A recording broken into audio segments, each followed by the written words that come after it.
Assalamualaikum warahmatullahi wabarakatuh. Di kesempatan kali ini kami dari kelompok 3 akan menjelaskan RMK dari bab 18 yang berjudul pengakuan pendapatan. Sebelumnya perkenalkan, nama saya Hafiz Anantara Dian dengan NPM akhir 184. Nah, praktik pengakuan pendapatan merupakan alasan paling umum untuk penyajian kembali akuntansi.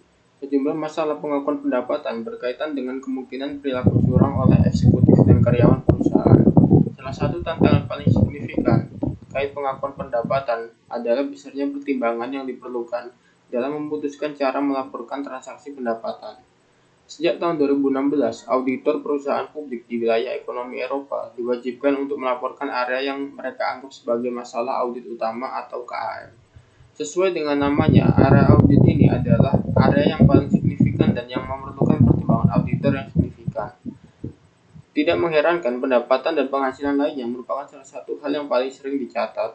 Hingga saat ini, pos ini merupakan pos kedua yang paling sering dilaporkan, mewakili hampir 18% dari masalah audit utama.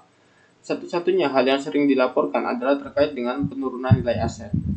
Perusahaan-perusahaan baru-baru ini menerapkan standar pengakuan pendapatan yang telah direvisi secara substansial yang diharapkan akan meningkatkan pelaporan transaksi pendapatan. Standar ini menyediakan seperangkat panduan yang dapat diikuti dalam menentukan kapan pendapatan harus dilaporkan dan bagaimana cara pengukurannya. Standar ini komprehensif dan berlaku untuk semua perusahaan.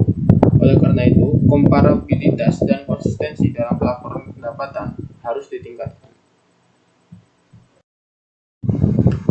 Selanjutnya adalah dasar-dasar pengakuan pendapatan. Pendapatan merupakan salah satu ukuran kinerja keuangan terpenting yang dilaporkan perusahaan.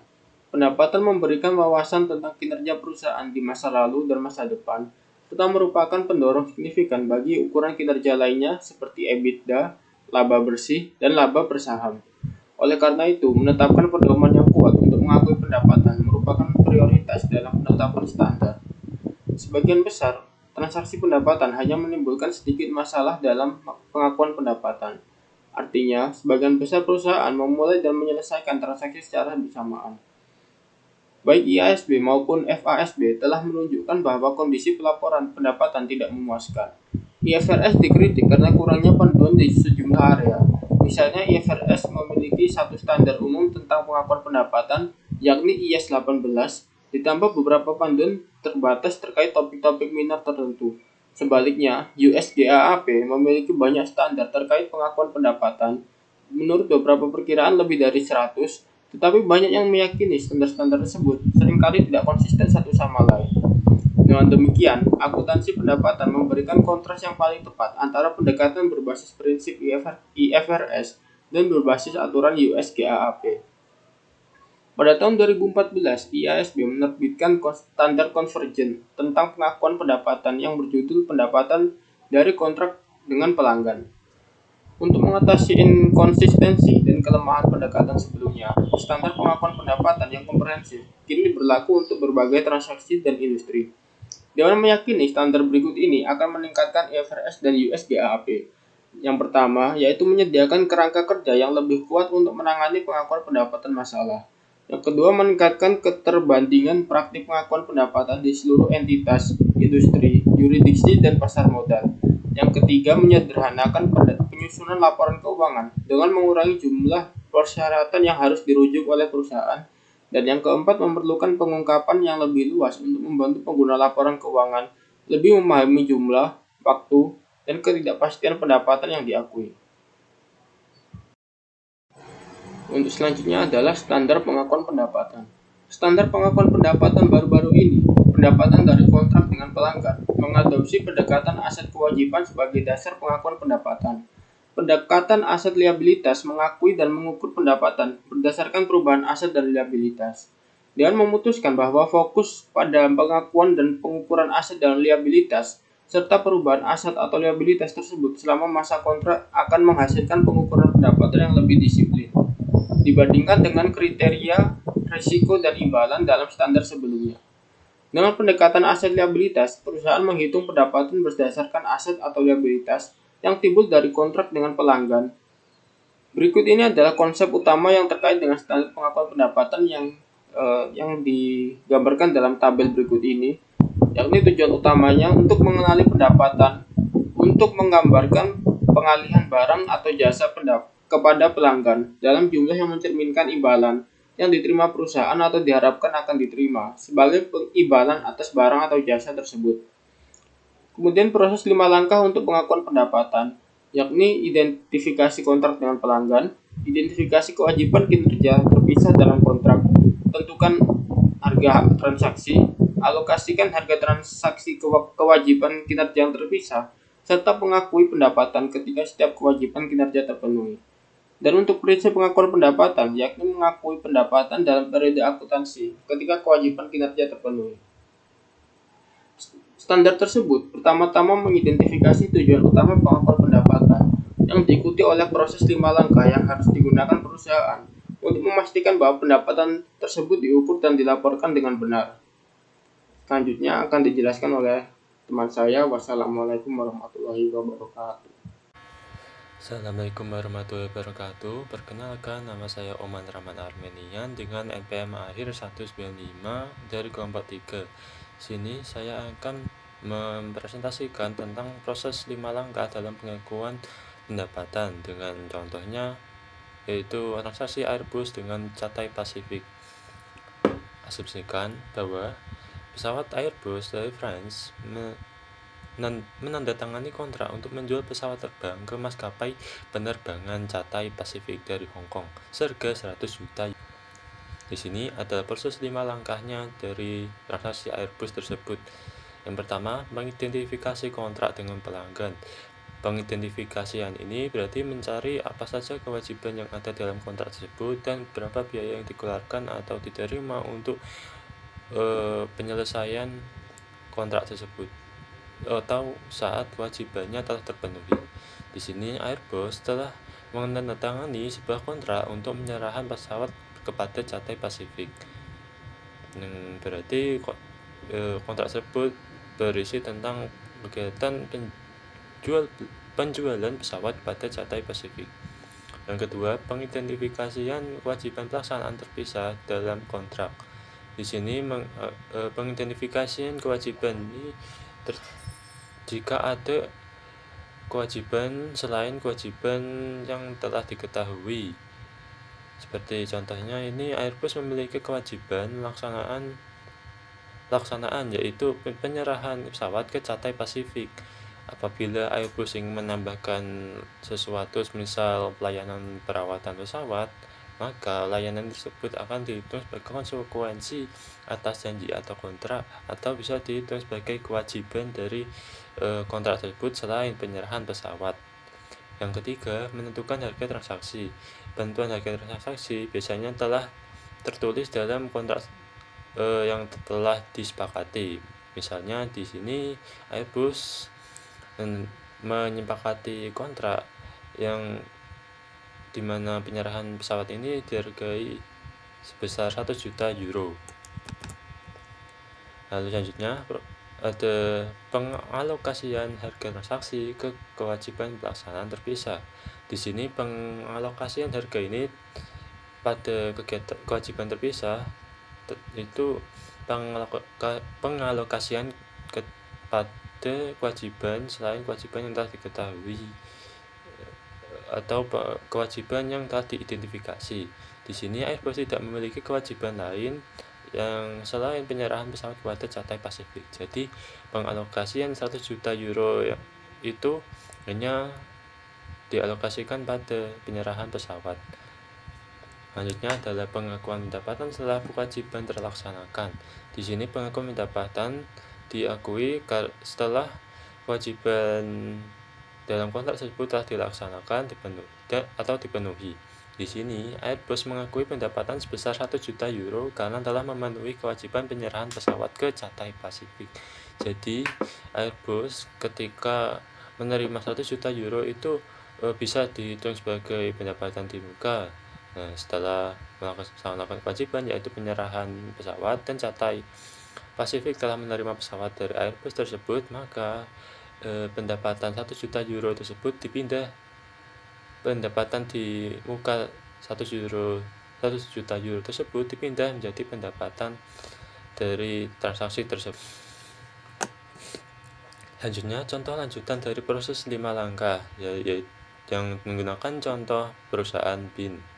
Untuk menerapkan prinsip dasar mutu pengakuan pendapatan 5 langkah, kami membahas bisnis kopi dan anggur bernama BIN. BIN menyajikan kopi gourmet, espresso, latte, teh, dan smoothie. Mereka juga menjual berbagai macam kue kering, biji kopi, produk makan lain, anggur, dan bir.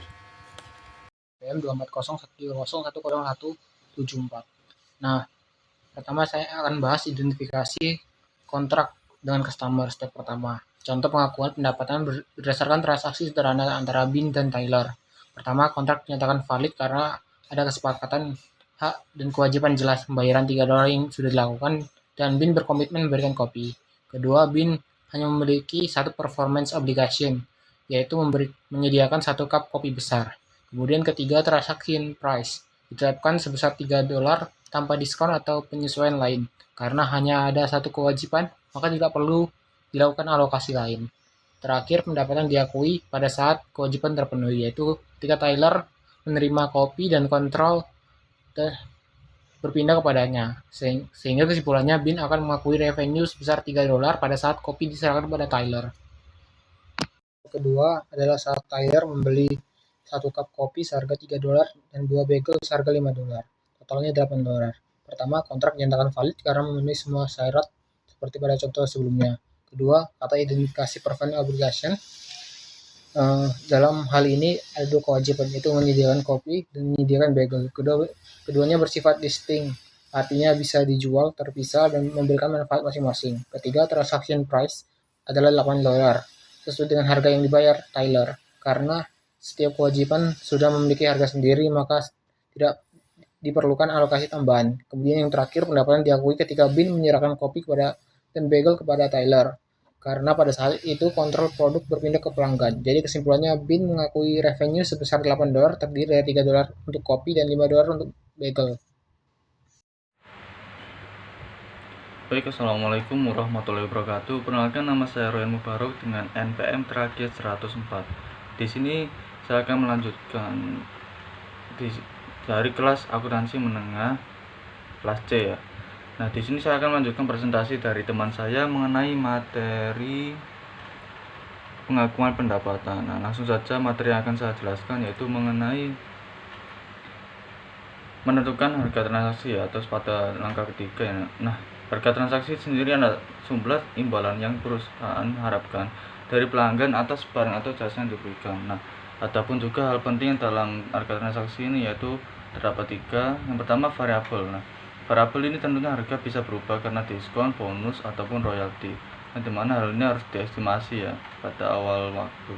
Nah, hal yang kedua itu ada nilai waktu uang. Nah, dimana jika pembayaran ditunda lama, maka harus dihitung nilai gini.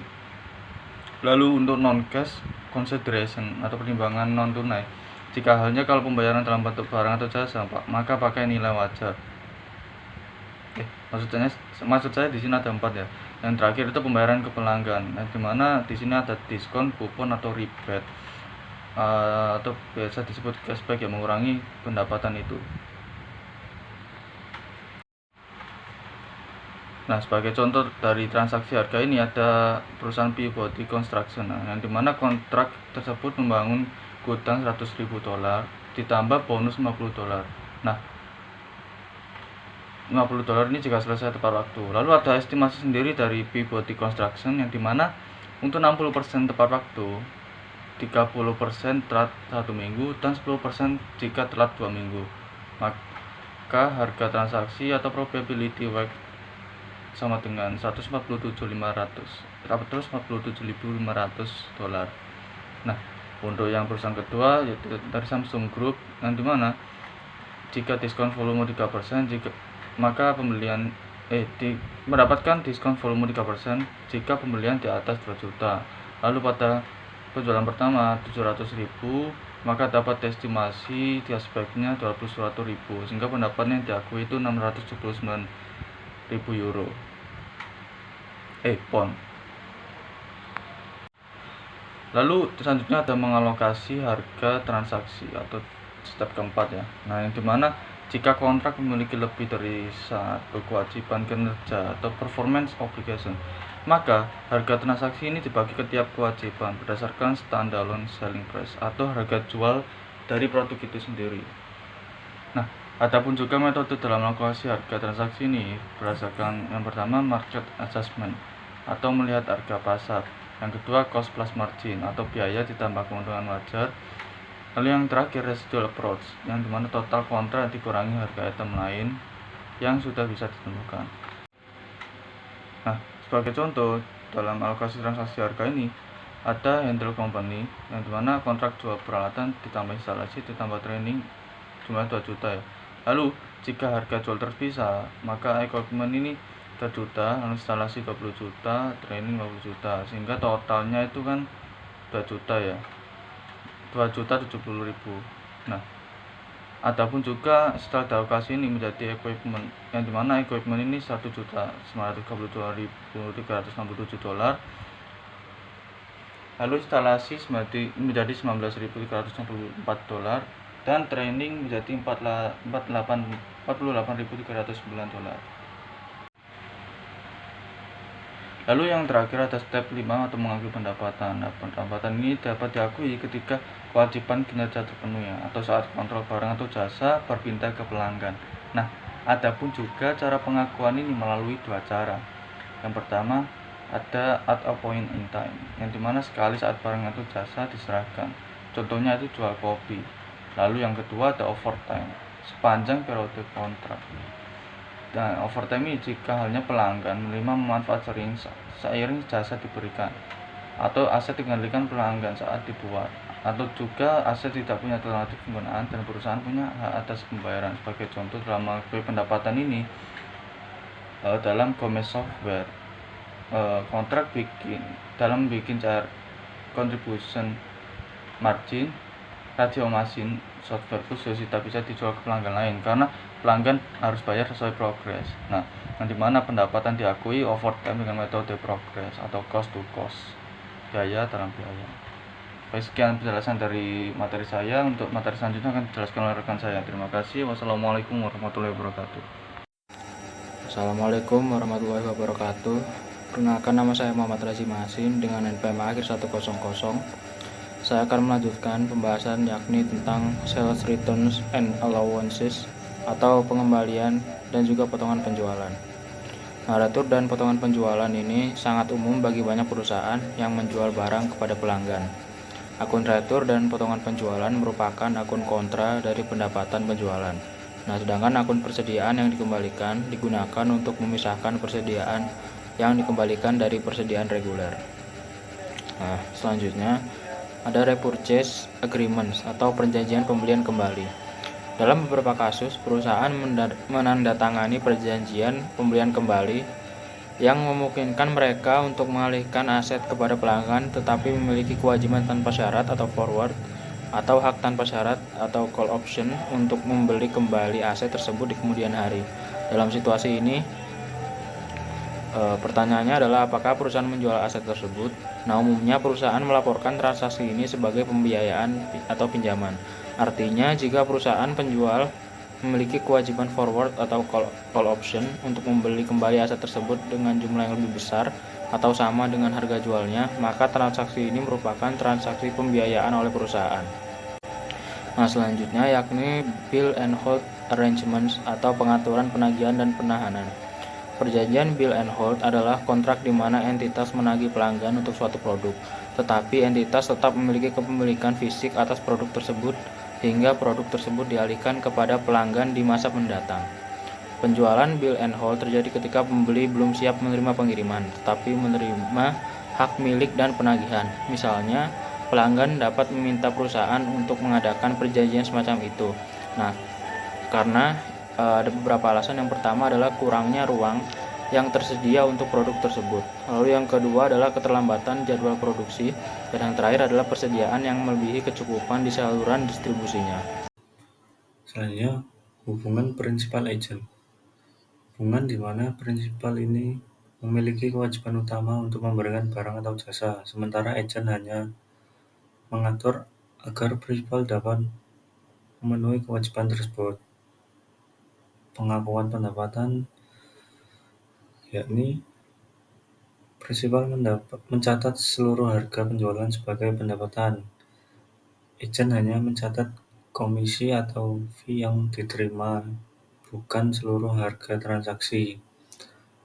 Agar tidak terjadi overstatement pendapatan pada pihak agen karena kendali atas barang jasa tetap berada di pihak prinsipal. Selanjutnya ada konsinyali. Konsignor atau pemilik barang mengirim barang ke konsigni untuk dijual, namun kepemilikan tetap di konsignor sampai barang terjual ke pihak ketiga. Konsignor mencatat barang sebagai persediaan dan mengakui pendapatan hanya setelah mendapat laporan penjualan. Konsigni hanya mendapat komisi atau liabilitas untuk jumlah yang harus disetorkan. Selanjutnya, garansi. Terdapat dua jenis. Yang pertama, garansi tipe asuransi, yaitu menjamin produk sesuai spesifikasi saat penjualan, termasuk dalam harga jual produk, tidak dianggap sebagai kewajiban terpisah, hanya dicatat sebagai biaya garansi dan liabilitas garansi di periode terkait. Kedua, garansi jenis layanan, yakni memberikan layanan tambahan di luar jaminan standar, misalnya garansi perpanjangan, dipandang sebagai kewajiban kinerja terpisah. Pendapatan dialokasikan khusus untuk waranti ini dan diakui secara proporsional selama periode garansi berlaku. Selanjutnya pada biaya awal yang tidak dapat dikembalikan, yaitu perusahaan terkadang menerima pembayaran di muka dari pelanggan sebelum mereka mengirimkan produk atau menyediakan layanan pembayaran di muka, umumnya berkaitan dengan inisiasi aktivitas atau penyiapan barang atau jasa yang akan disediakan atau disediakan di masa mendatang. Perusahaan harus menentukan apakah pembayaran di muka yang tidak dapat dikembalikan ini ditunjukkan untuk produk atau layanan pada periode berjalan. Dalam kebanyakan situasi pembayaran ini ditunjukkan untuk pengiriman produk layanan di masa mendatang. Oleh karena itu, tidak boleh dicatat sebagai pendapatan pada saat pembayaran. Dalam beberapa kasus, biaya ini di muka dianggap serupa dengan opsi perpanjangan untuk produk dan layanan masa mendatang dengan harga yang lebih rendah. Contohnya kayak klub kesehatan di mana setelah biaya awal dibayarkan tidak ada biaya tambahan yang diperlukan saat diperpanjang. Baik, selanjutnya pada presentasi. Itu perusahaan menggunakan pendekatan asetabilitas untuk mengakui pendapatan. Misalnya kayak ketika Mitra Sereal mengirimkan sereal ke Carrefour, itu sereal partner berhak atas imbalan dari Carrefour dan oleh karena itu memiliki aset kontrak. Sebaliknya, jika Carrefour bertindak lebih dulu dengan membayar di muka, sereal ini Resale partner memiliki liabilitas kontrak. Perusahaan harus menyajikan aset kontrak dan liabilitas kontrak ini dalam laporan posisi keuangan mereka. Mengungkapkan, yaitu terdapat dua poin utama. Yang pertama yaitu aset kontrak terdapat dua jenis: hak tanpa syarat, yaitu menerima imbalan karena perusahaan telah memenuhi kewajiban pelaksanaan dengan pelanggan, dan yang kedua yaitu hak bersyarat untuk menerima imbalan karena perusahaan telah memenuhi kewajiban pelaksanaan tetapi harus memenuhi kewajiban pelaksanaan lain dalam kontrak sebelum dapat menagih pelanggan. Yang kedua yaitu modifikasi kontrak. Perusahaan terkadang mengubah ketentuan kontrak saat masih berlangsung. Hal ini disebut sebagai modifikasi kontrak. Ketika hal ini terjadi, perusahaan menentukan apakah kontrak baru dan kewajiban kinerja dihasilkan atau apakah kontrak yang masih berlaku tetapi dengan modifikasi. Selanjutnya pada penyikapan, yaitu persyaratan mengungkapkan untuk pengakuan pendapatan yang dirancang untuk membantu penggunaan laporan keuangan memahami sifat, jumlah waktu, ketidakpastian pendapatan, dan arus kas.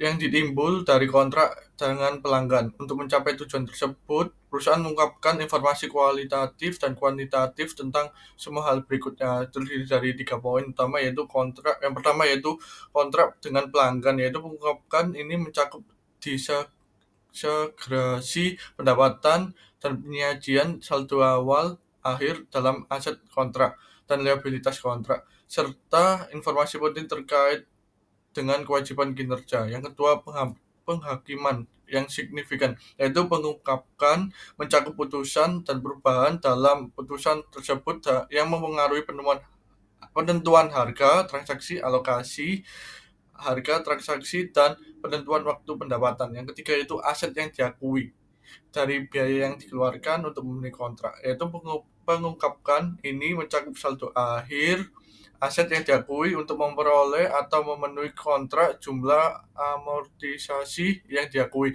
dan metode yang digunakan untuk amortisasi.